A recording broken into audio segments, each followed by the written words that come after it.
2001లో దేవుడు నన్ను సేవకు పిలిచినప్పుడు నా 19 సంవత్సరాల వయసు ఒకలాంటి ఆలోచన ఉండేది. నన్ను ఎవరు యాక్సెప్ట్ చేస్తారు, నేను వాకింగ్ చెప్తే ఎవరు వింటారు, లేదా పరిచయం చేస్తే ఎవరు నన్ను యాక్సెప్ట్ చేస్తారు, ఒక యంగ్స్టర్ని కదా అని అనుకునేది. కానీ దేవుడు ప్రతిసారి మాట్లాడుతున్నాడు, it's not your qualification, it's not your outward appearance, it's my call, it's my anointing, it's my Dzire that keeps you in front of people. నా అభిషేకం కదా నేను నిలబడుతుంది, నా అభిషేకం కదా నేను నడిపిస్తూ ఉంది. ప్రజలు ఒకవేళ నేను కొన్ని సందర్భాల్లో మాక్ చేయొచ్చు, కానీ దేవుడు హెచ్చిస్తే పరిస్థితులు ఎలా ఉంటాయి. ఐ స్టిల్ రిమెంబర్ మల్లికార్జున నగర్లో మనకు చర్చ్ ఉండేది. ఒక 250 మంది టైట్గా కూర్చుంటే పట్టేవారు. ఆ తర్వాత బయట కొన్ని చైర్స్ వేస్తే మనకు ఒక వేప చెట్టు ఉండేది, చాలా పెద్ద వేప చెట్టు మా ఇంటి ముందు.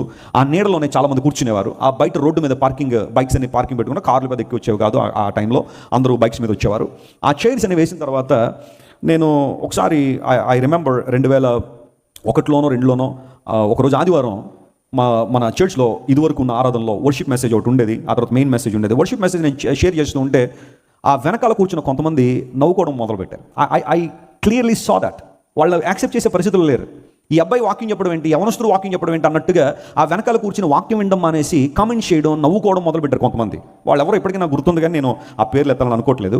కానీ ఈ రోజు వాళ్ళు నన్ను చూసి ఆశ్చర్యపడే విషయం ఏంటంటే, ఒకప్పుడు మనం ఎవరినైతే చూసి నవ్వుకున్నామో ఈ వ్యక్తిని దేవుడు ఈరోజు 105 దేశాల్లో నిలబెట్టాడు, అనేక మంది ముందు, అనేక లక్షల ప్రజల ముందు నిలబెట్టాడని బహుశా వాళ్ళు అనుకుని మాట్లాడుకుని ఉండొచ్చు. అలా మాట్లాడితే చాలా ధన్యత, లేకపోతే ఇంకా మనం ఏం చేయలేము అనుకోండి.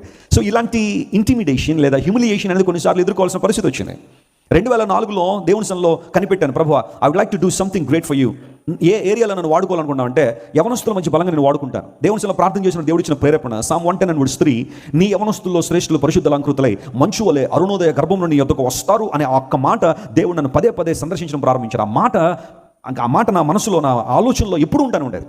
ఆ మాటలోంచే 3 పదాలు పిక్ చేసిన, యంగ్ హోలీ టీమ్ అనే పదాన్ని పిక్ చేసి ఆ 2004లో యంగ్ హోలీ టీమ్ స్టార్ట్ చేశాను. 80 మంది యవనస్తులతో ఆ పరిచయం ప్రారంభించినప్పుడు దేవుడు చేసిన కానీ 1-2 కాదు. చాలామంది అనుకోవచ్చు జాన్ వెస్లీ గారు టీవీలోకి వచ్చిన తర్వాత చాలా ప్రాంతాలు తిరిగేశాడని. నో మై ఫ్రెండ్స్, టీవీలోకి వచ్చిన తర్వాత నేను కాదంటలేదు.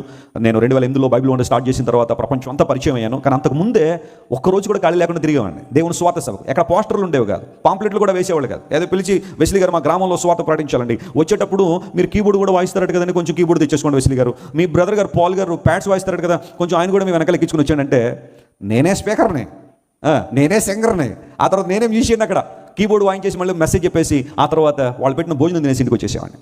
ఎప్పుడు సనగలేదు నేను, నాకు ఎంత ఇచ్చారు కానుక అంత ఇవ్వలేదు, ఎప్పుడు బాధపడలేదు నేను. మై గాడ్ నోస్, నా దేవుడు నాకు తెలుసు, నాకు ఎవరి ద్వారా ఇప్పించాలో నా దేవునికి తెలుసు, ఎవరి ద్వారా ఇప్పించకూడదో కూడా నీకు తెలుసు. ఎందుకోసం అంటే కొంతమంది ఉద్దేశాలు ఎలా ఉంటాయి తెలుసా, 50 రూపాయలు ఇచ్చి నేనే జాన్ వెస్లీని డెవలప్ చేశాననే మాటలు మాట్లాడే మనసు ఉంటుంది చూసారా, వాళ్ళతో ₹1 కూడా ఇప్పించాడు దేవుడు నాకు. My God wants to take the credit. నా దేవునికి మాత్రం మహిమ రావాలి కాబట్టి ఆయన చిత్తంలో ఉన్నవారు మాత్రమే జాన్ వెస్లీ సపోర్ట్ చేస్తారు.